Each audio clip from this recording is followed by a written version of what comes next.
Update की कर लेंगे। मध्य कश्मीर के गांदरबल के सोनमर्ग के पास गगनगीर में एक बड़े आतंकी हमले को अंजाम दिया गया है।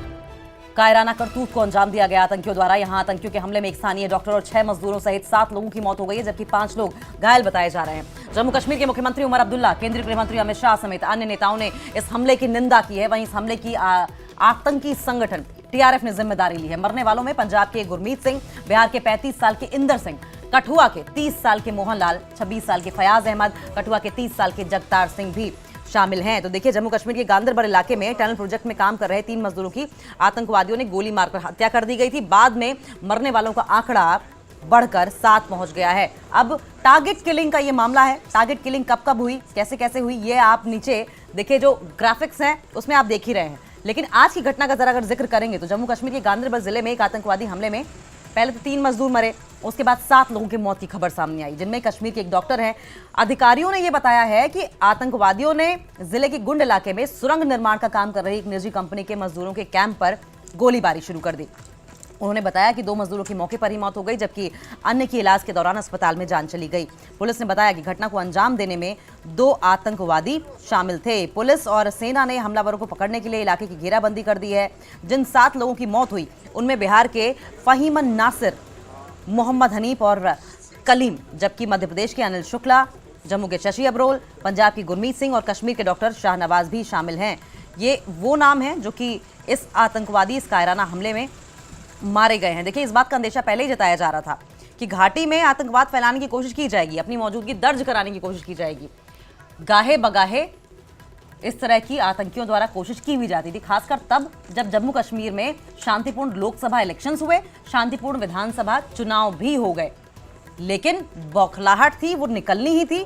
और ऐसे में अब जबकि इस कायराना करतूत को आतंकियों द्वारा अंजाम दिया गया है, साफ तौर पर हमने पहले भी देखा है, 2019 में भी देखा था जब पुलवामा अटैक हुआ था तो बालाकोट एयर स्ट्राइक करके इसका बदला लिया गया था। इससे पहले सर्जिकल स्ट्राइक की गई थी। माना यह जा रहा है कि इसका भी बदला लिया जाएगा। एलजी मनोज सिन्हा की अगर बात करें जम्मू कश्मीर के, तो उन्होंने साफ तौर पर कह दिया है कि आतंकवादी हमला जो है इसकी मैं कड़ी निंदा करता हूं।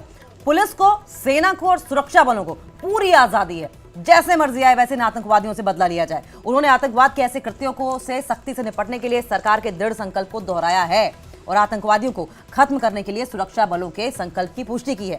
उपराज्यपाल ने वरिष्ठ अधिकारियों से बात भी की और उन्हें क्षेत्र में आतंकवाद विरोधी अभियान तेज करने के निर्देश भी दिए हैं। गृह मंत्री अमित शाह का भी ट्वीट आया था और उन्होंने भी इस घटना की निंदा की थी। हमारे साथ शकील जुड़ गए हैं, सरोज शकील हमारे साथ जुड़े हैं। सरोज, अभी लेटेस्ट अपडेट क्या है आज की? जी देखें, अभी इस वक्त जहां पे हम खड़े हैं गगनगीर, हालांकि हमें कहा गया था यहाँ पे जो एक्चुअल स्पॉट है वहां से 1 किलोमीटर दूर है अभी हम लोग। और अभी जो अपडेट है, अभी यहाँ पे आईजीपी सीआरपीएफ पहुंचे हुए हैं और उनके साथ साथ ही जो एसएसपी गांदरबल है वो भी पहुंचे हैं और तमाम एरिया जो है कॉर्डन ऑफ कर दिया गया है। इसके मजीद अगर हम बात करें, अभी सुनने में ये भी आ रहा है कि एनआईए की एक टीम है जो करीबन 12 बजे यहाँ पे पहुंचेगी, क्योंकि अभी तक सूत्रों के हवाले से ये पता लग रहा है कि ये केस जो है आगे एनआईए को हैंडओवर किया जाएगा।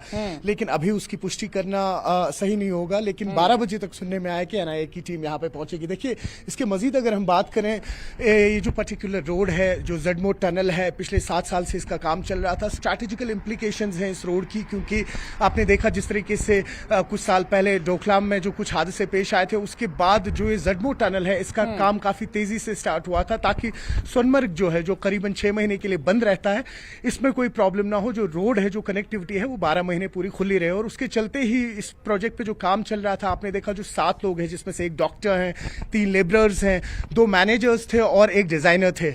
आपने देखा कल किस तरीके से एक कायराना हमला हुआ है, उस पर उन्होंने अपनी जान गंवाई है। आपको याद दिला दूं यहाँ पे कि आपने देखा जून में रियासी में जब कुछ पिलग्रिम्स थे, वो लोग पिलग्रिमेज के लिए जा रहे थे, उनकी बस पे उस टाइम पे अटैक किया गया था जो खाई में गिर गई थी। उस टाइम पे भी करीबन 9 लोग जो हैं, वो आम लोग जो हैं, वो अपनी जान गंवा बैठे थे। और उसके बाद आज इस नवियत का, इस इंटेंसिटी का पहला एक अटैक है जहां पे सिविलियंस को टारगेट किया गया है। और इंटरेस्टिंगली ये जो कॉन्स्टिट्यूएंसी है गांदरबल की, ये उमर अब्दुल्ला का अपना बेस टन है।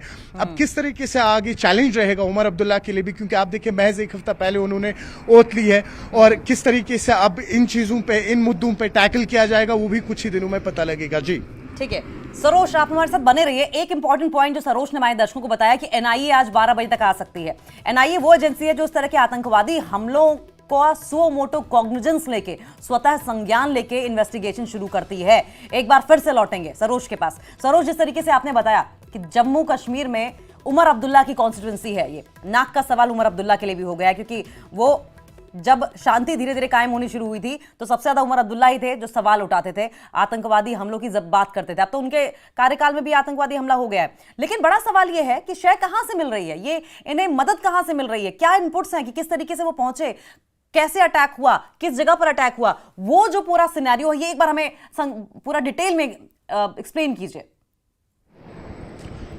बिल्कुल बिल्कुल, देखिए सरप्राइजिंगली आपको बता दूं कि जब हम गांधरबल डिस्ट्रिक्ट की बात करते हैं, स्पेशली यहाँ से जो सोनमर्ग का इलाका आ जाता है आगे, काफ़ी फेमस टूरिस्ट डेस्टिनेशन मानी जाती है, आज तक इस लेवल का, इस इंटेंसिटी के अटैक्स यहाँ पे नहीं देखे गए हैं। हमेशा एक पीसफुल इलाका माना गया है और उसकी एक खास वजह ये भी है कि आपने देखा कि यहाँ से मोस्टली जो है वो शेड्यूल ट्राइब्स रहते हैं, जिन्हें हम गुजर बकरवाल भी कहते हैं, और वो हमेशा ही हम कह सकते हैं कि ऐसे जो ये टेररिज्म से जुड़े हुए हादसे होते हैं इनसे हमेशा ही दूर रहे हैं। तो ये एक सरप्राइज था कि ऐसा एक इलाका गगनगीर जहां पे हमेशा पीसफुल रहा है, इवन 90 के दशक में भी यहाँ पे इस तरीके के कभी हादसे नहीं हुए थे। तो ये कहीं ना कहीं सरप्राइजिंग है जम्मू कश्मीर पुलिस, आर्मी और एडमिनिस्ट्रेशन के लिए भी, क्योंकि यहाँ जैसे मैं आपसे कह रहा था कि गगनगीर सोनमर्ग का इलाका है, यहाँ पे इस लेवल की जो है टेररिज्म अटैक्स नहीं हुआ करते थे। हालांकि हमने देखा है कि साउथ कश्मीर जो है वहाँ पे इस नौयत के अटैक हुआ करते थे। तो कहीं ना कहीं चैलेंजिंग है, क्योंकि अब आप देखिए जैसा अभी भी आपसे कह रहा था कि स्ट्रैटेजिकल इंप्लीकेशंस भी है, टूरिस्ट का जो है वो काफी ज्यादा फ्लो रहता है, तो कहीं ना कहीं इसका टूरिस्ट पे कहीं ना कहीं इंपैक्ट ना हो। हालांकि अभी भी हमने देखा कि कुछ ऐसे एग्जिट एंट्री पॉइंट्स बनाए गए हैं जहां पे चेकिंग्स हो रही हैं। ऐसा सुनने में नहीं आया है कि अभी टूरिस्ट पे कोई रोकथाम है, लेकिन अभी टूरिस्ट सीजन है, काफी सारे टूरिस्ट है सोनमर्ग की तरफ जाते हैं, और जहां पर गगनगीर है ये महज 12 किलोमीटर दूर है सोनमर्ग से, तो सोनमर्ग पहुंचने के लिए आपको गगनगीर के थ्रू जाना पड़ता है।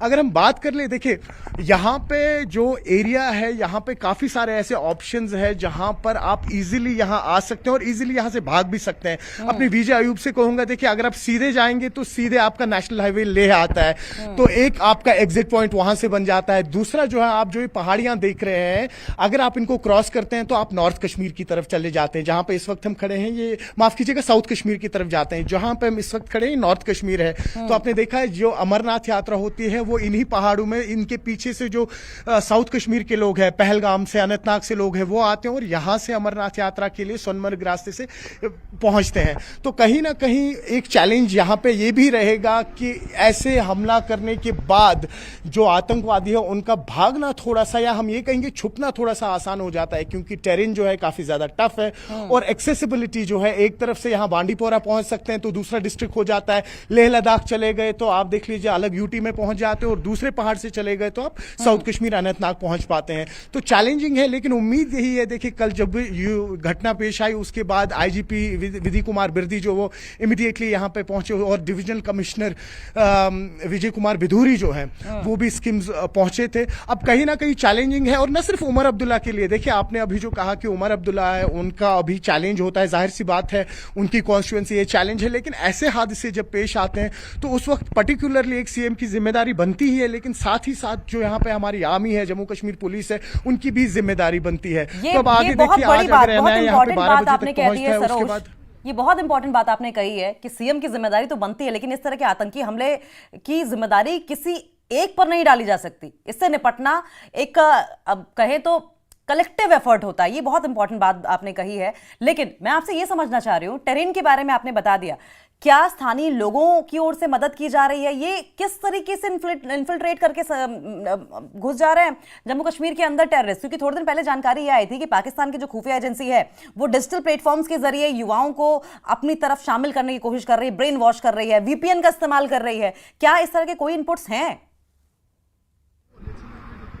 देखिए अभी तक इस केस को लेके इस तरह की कोई इनपुट्स नहीं है, लेकिन देखिए किस जो आज हम इस लेवल के अटैक्स देख रहे हैं, आपने देखा कि स्पेशली जो जम्मू खिता है जिसे चिनाब वैली कहते हैं, वहां पर इस लेवल के अटैक होते थे, लेकिन उसमें सिविलियंस की इन्वॉल्वमेंट नहीं होती थी। अगर जो दहशतगर्द है, आतंकवादी है, अटैक करते थे तो कहीं ना कहीं आर्मी पर अटैक होता था, जम्मू कश्मीर पुलिस पर अटैक होता था। लेकिन आज सरप्राइजिंगली, जैसा मैं आपसे कह रहा था कि रियासी के इंसिडेंट के बाद इंजीनियर्स को, डॉक्टर्स को जो एक जडमो टनल पे काम कर रहे थे उन पे अटैक करना, ये कहीं ना कहीं सवाल खड़ा करता है। और शायद यही एक वजह है कि एनआईए जो है अब उनको ये जिम्मेदारी दी गई है। देखिए तरीके काफी ज्यादा हैं, जाहिर सी बात है, जो यहाँ पे टेरेन्स है, ये पहाड़ है, ये एक दूसरे के साथ जुड़े हुए हैं, तो ऐसा नहीं है कि इन्फिल्ट्रेशन मुश्किल है, लेकिन आप देख रहे होंगे कई सारे ऐसे तरीके हैं जहां यहाँ पे पहुंचा जा सकता है। और सरप्राइजिंगली सबसे बड़ा सरप्राइज तो ये है कि ये इलाका गगनगीर का, सोनमर्ग का, गांदरबल का ये इलाका जहां पर 90 के दशक में भी सबसे ज्यादा पीसफुल माहौल रहा, वहां पे आज ऐसा इंसिडेंट होना, तो कहीं ना कहीं ये अटेंशन जो है वो अब डाइवर्ट हो रहा है। तो उम्मीद करेंगे कि इसके बाद हम इस नौयत के इंसिडेंट्स यहां पे ना देखें। चैलेंजिंग बनता है थोड़ा सा, अभी अभी यहां पे सीआरपीएफ के जो आईजीपी हैं और गांदरबल के एसएसपी है वो भी पहुंचे हैं। चैलेंजिंग है अब किस तरीके से, देखिए क्योंकि थोड़ा सेंसिटिव मामला है, इस पर एजेंसीज कैसे काम करेंगी, आर्मी और जम्मू कश्मीर पुलिस को छोड़ के एडमिनिस्ट्रेशन और हाल ही में बने सीएम उमर अब्दुल्ला कैसे काम करेंगे, जैसा आप अभी कह रहे थे, कलेक्टिव एफर्ट्स रहेंगे। और किस तरीके से जो मेन मुद्दा है यहाँ पे वो ये है कि यहाँ पे आतंकवाद को खत्म किया जाए, तो किस तरीके से कलेक्टिवली स्पेशली इस मसले पे, इस इंसिडेंट पे काम किया जाएगा, वो आने वाले कुछ दिनों में ही पता लगेगा। एक बात समझाइए कि जिस तरीके से आपने कहा कि ये जो आतंकवादी हमला हुआ है, पहले आर्मी को टारगेट किया जाता था, हमने पास्ट में देखा भी है, लेकिन अब की बार सिविलियंस को टारगेट किया गया है। क्या किसी तरह का कोई ऐसा मैसेज पेनिट्रेट, प्रोपगेट आतंकवादियों द्वारा किए जाने की कोशिश की जा रही है?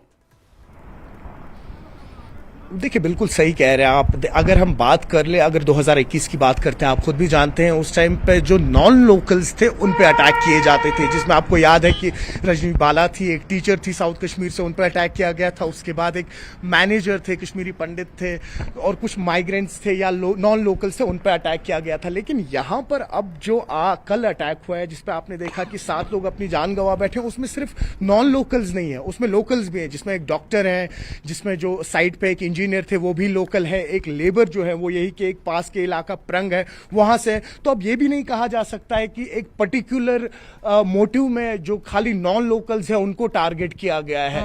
तो इसलिए यहां पर इस अटैक को लेके थोड़ा सा जो कैनवस है वो थोड़ा और ज्यादा खुल जाता है, क्योंकि इसमें लोकल्स भी टारगेट हुए हैं और बहुत टाइम बाद इस तरीके से लोकल्स पे टारगेट किया गया है। बहुत सारे टाइम के बाद, 90 के दशक के बाद ये गगनगीर का इलाका टारगेट हुआ है। तो कई सारे ऐसे सवालात हैं, बस उम्मीद यही रहेगी कि अभी जिस तरीके से दिन चढ़ता हुआ जाएगा, एनआईए है या जो बाकी टीम्स है यहाँ पे पहुंचेंगी, किस तरह से आगे इस केस का खुलासा होगा वो कुछ ही टाइम में पता लगेगा। जी ठीक है सरोज, सवाल और भी हैं, लेकिन फिलहाल के लिए आपका बहुत बहुत शुक्रिया। और जिस तरीके से सरोज बता रहे थे, और उसके बाद गृह मंत्री अमित शाह का, साथ साथ एलजी मनोज सिन्हा का भी बयान सामने आया। मनोज सिन्हा ने तो साफ तौर पर कह दिया है कि पुलिस, सेना